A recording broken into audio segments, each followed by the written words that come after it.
Assalamualaikum warahmatullahi wabarakatuh. Alhamdulillah pada kesempatan kali ini kita bertemu kembali dengan saya Lestari Fatmawati di pertemuan kedua. Pertemuan ini masih akan membahas tentang materi negosiasi.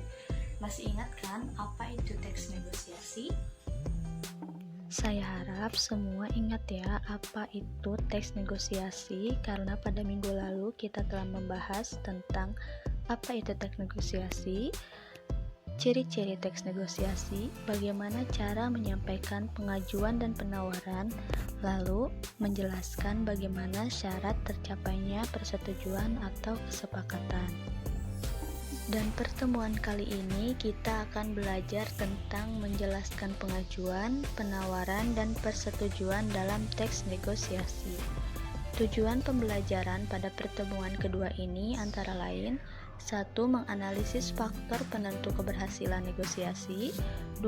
Menggunakan alasan yang tepat untuk melakukan pengajuan dan penawaran negosiasi. 3. Menjelaskan pola-pola penyajian teks negosiasi.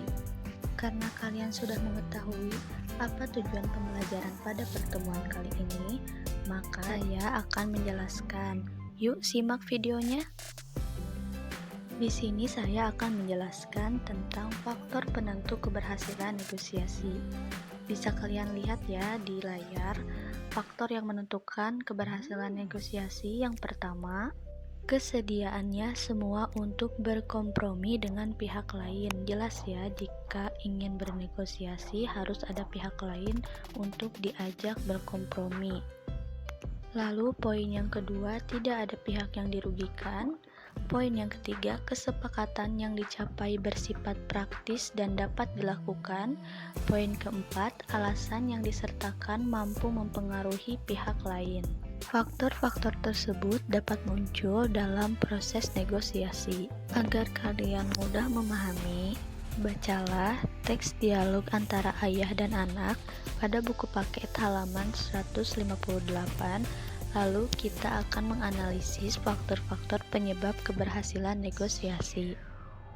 Ini adalah teks dialog antara ayah dan anak. Saya kasih waktu terlebih dahulu ya untuk kalian bisa membaca teks dialog tersebut. Setelah kalian membaca, mari kita analisis faktor yang menentukan tercapainya kesepakatan dalam negosiasi di teks tersebut. Berikut adalah contoh faktor yang menentukan tercapainya kesepakatan dalam negosiasi. Teks ini diambil dari dialog antara ayah dan anak. Faktor penyebab keberhasilan negosiasi pada teks ayah dan anak adalah alasan yang disampaikan mampu meyakinkan ayah bahwa pilihan si anak tepat. Bukti kutipannya yaitu, aku ingin segera mengembangkan bakat mekanikku ya, lagian setelah tamat SMK kan bisa kuliah juga. Faktor penyebab keberhasilan negosiasi yaitu tidak memaksa pihak lain. Bukti kutipan di dalam teks tersebut adalah, ayah, iya, tapi nanti kamu akan kesulitan kalau mau kuliah karena jurusannya terbatas dan kemampuan akademiknya juga kurang siap. Jadi ayah sarankan ke SMA saja ya.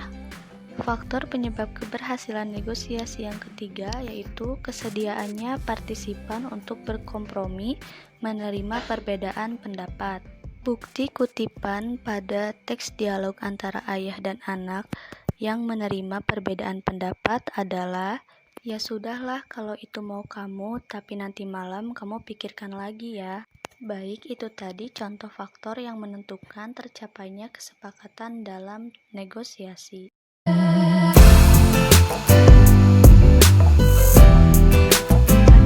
Pelajaran sebelumnya, kamu telah mempelajari bahwa negosiasi akan terjadi ketika terjadinya kesepakatan.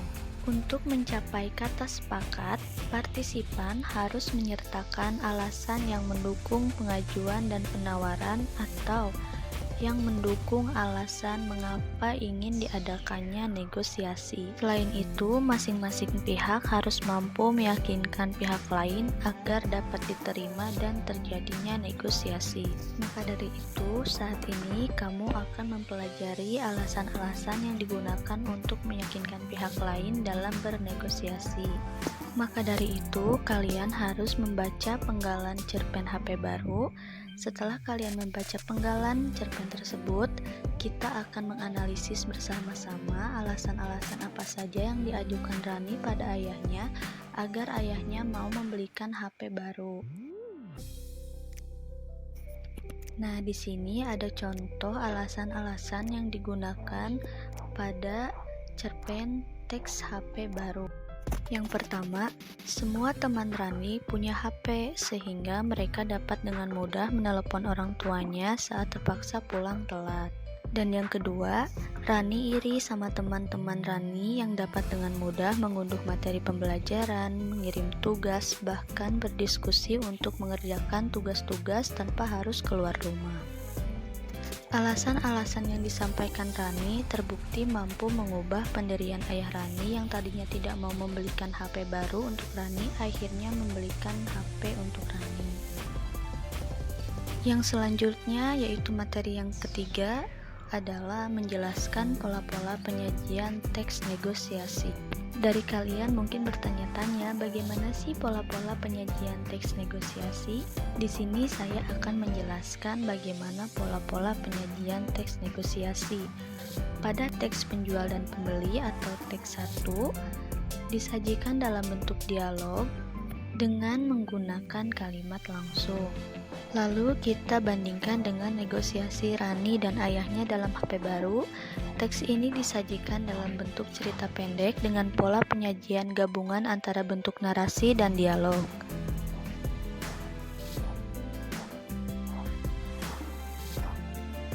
Baik, sekian presentasi yang dapat saya sampaikan. Semoga bermanfaat. Jika ingin ada yang ditanyakan, boleh ya. Wassalamualaikum warahmatullahi wabarakatuh.